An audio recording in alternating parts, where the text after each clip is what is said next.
The 90-90. 90 meetings in 90 days. When you hit the rooms of Alcoholics Anonymous or any kind of 12-step program with substance, they say do the 90-90. And it's a grueling process where you commit to doing, the second that you are like trying to quit the thing or get out of rehab, it's like do 90-90, like do a meeting every single day, because it's supposed to create a habit in yourself where you are really making sobriety recovery a commitment. And when I make a commitment and I do something every single day, I build my self-esteem. And I start saying that this is important, this is valuable. And when I'm consistent, I raise the self-trust in myself to help me achieve my goal of sobriety, to help me achieve anything.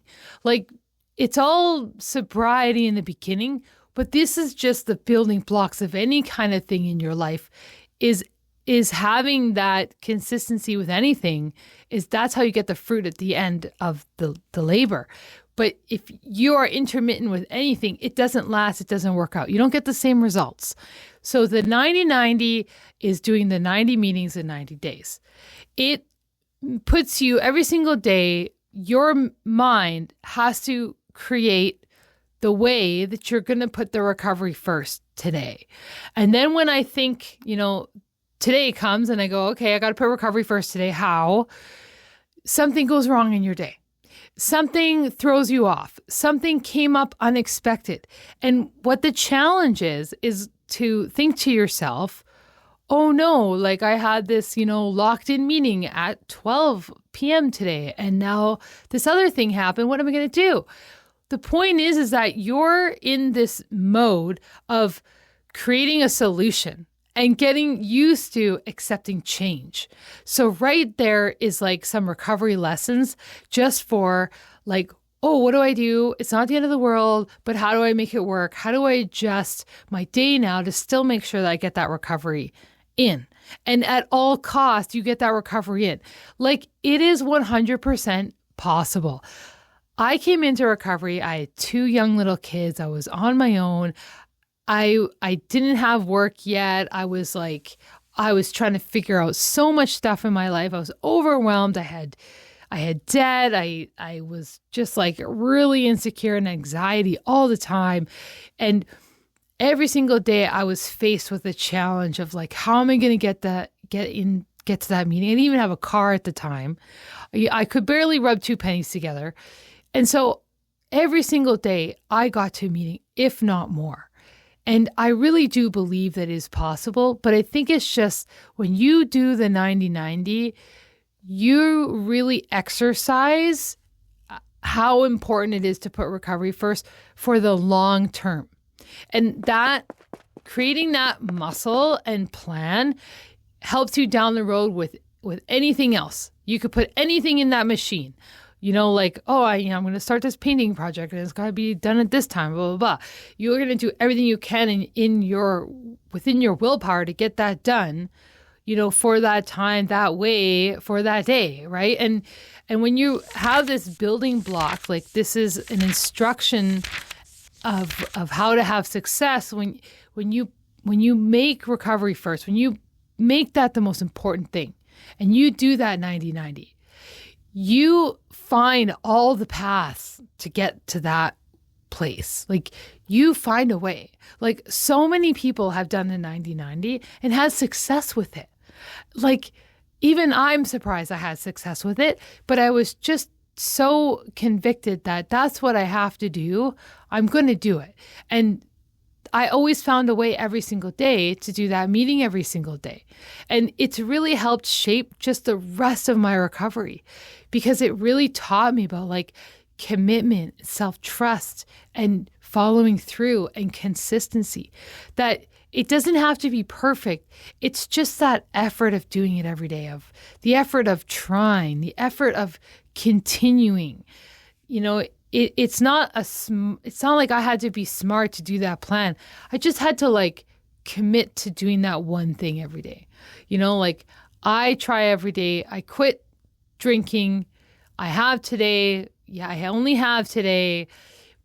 And, and I do that. And And I've just always done that since. And I really do blame the 90-90 for that success that I have in my sobriety today, my continuous sobriety that I'm so grateful for, because it just keeps giving me so much in life. So there you have it. That is the 90-90. And I think it is to help practice how to put that recovery in place. And how do you adjust life around that? Because you're going to be faced with so many more important things, and you are just going to justify and try to bend it so that you take the meeting off, so that you don't have to go, so that you know, that's the biggest challenge, is that everything's going to try to push you off recovery.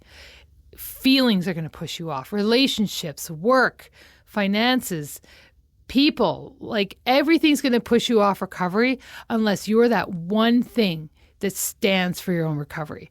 And when you stand for your own recovery, and, you know, the environment, people, places, and things will start to understand. Like, you set the tone. But if you get pushed off, you know, that's going to do something. So I think the point is that it's just like you get on, you stay on, and when you are committed to that 90-90, you practice all those challenges, and you come up with so many creative ideas of how I could now do the meeting at this time, and I could move that around. Or I'm even just like practicing how to say no to people, or practicing, you know, when I say no to them, it's actually a yes for my recovery. Like, no, I can't do that. It's a yes for my recovery. And that is very important and valuable to me. No, other people don't have to like it. No, other people don't have to agree, and they're going to be upset. But this is your new life now. Like, this is my new life. I have to be in recovery. I'm an addict. I'm an alcoholic. I have to do meetings. I have to do this, or I might lose it all. I can't go back to my last day drinking and almost die. I can't go back. And I don't want to go back, and I don't want to relive 5 years of sobriety trying to get to this point again. Like, I want what I have today. I want the recovery that I have today. And I blame the fact that I really gave it my best shot right in the beginning. And I really put everything, you know, recovery and then everything after. And that's how I live my life. And my recovery is my soul. It is who I am. It's my needs. It's my love for myself. It's everything. And when I put that on the pedestal and I put my recovery right up there as top priority, so many other good things in my life benefit from that number one thing that I have in my life. Like, my recovery is number one. And because it is number one, everything else benefits from that success of doing that. And whenever I start anything else, I have that same tone of being able to be committed. And when I'm committed, I take out all the negotiating. I take out negotiating that I don't feel like it today. It's just that I have to do it. You know, it makes it clean. It makes it simple. You know, and when I'm wishy-washy, that's just a chaotic tug of war all the time. Unless I just commit to the thing. You know, I commit to my really awesome step one, do a good step one, and then I really committed to like doing my 90-90. And I really appreciate what I have today because of that little exercise I did at the very beginning of my recovery 5 years ago. So thanks so much, guys, and I hope that helped you. Okay, bye.